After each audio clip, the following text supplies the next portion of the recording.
Hello, this is Rose Campbell, and I am the host of a series of afterlife interviews made with the spirit of Diana, Princess of Wales.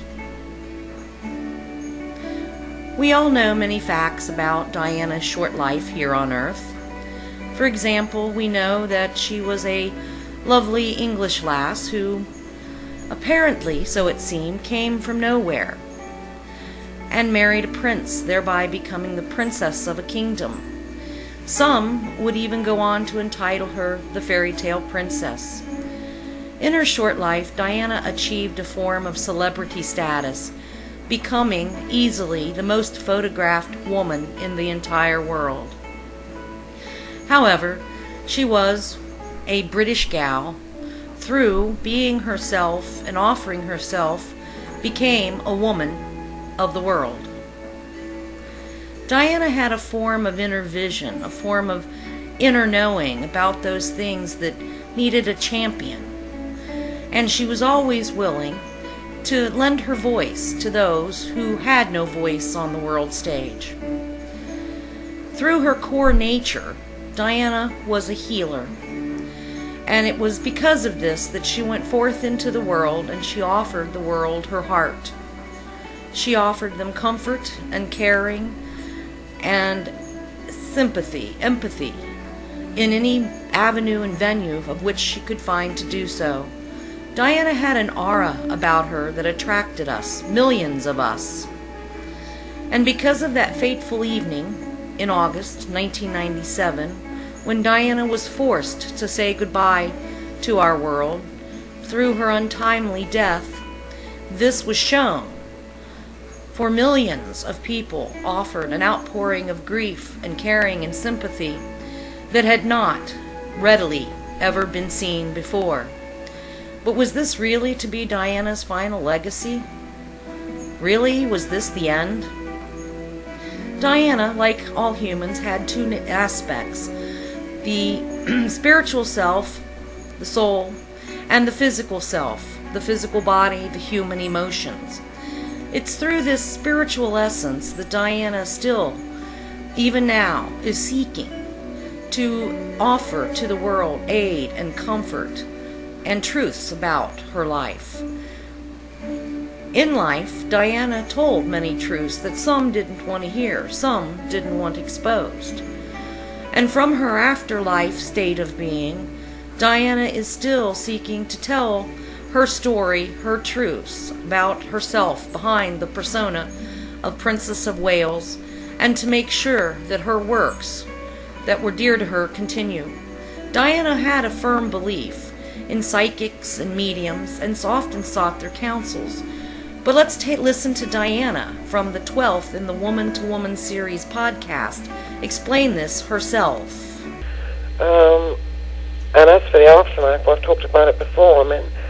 I was aware of it because I'd gone to a medium to connect with Daddy, which had proved successful.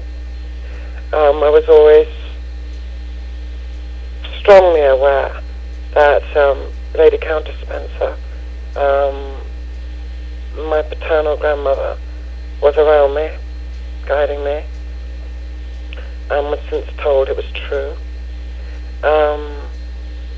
It's documented how I myself felt that I was, in a past life, a nun. So I was aware of things like this and fully believing in them, which is why I consulted astrologers and mediums and counted them amongst some of my closest friends. So I was always aware of it, the existence of it, the belief of it.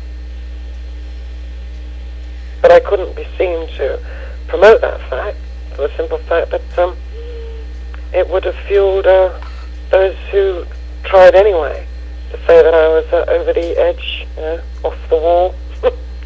So I couldn't really be seen to be accommodating publicly of things of this nature too much. Because as I say, it would have rather gone against me. But I had a personal, strong belief about everything like that, yeah. So that might then explain, you walked here in life with an assuredness that there was an afterlife, that the soul continued on. So it might explain why, as soon as you died,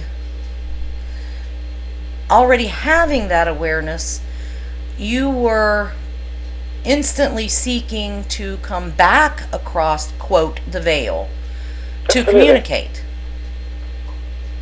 Absolutely. I told my brother in night that I would find a means of proving life after death and my communicating back if I ever died before him. I said that to Charles, my brother. Oh, yes, that's and right. He said, well, you know, Diana, or Dutch, as I used to be called, I don't believe in these things. I said, exactly. But you'll have no choice, will you, when it happens? I wonder if you've seen DianaSpeaks.com. DianaSpeaks.com was Diana's first attempt to communicate back to the world through written précis that she dictated to her chosen voice channel, Andrew Russell Davis. Most currently, Diana has been utilizing Andrew's excellent gifts as a voice medium to create the spoken word. And so, therefore, Diana offers to the world her Diana Speaks Out audio podcasts. This is free access to anyone who wishes to hear the words of Diana.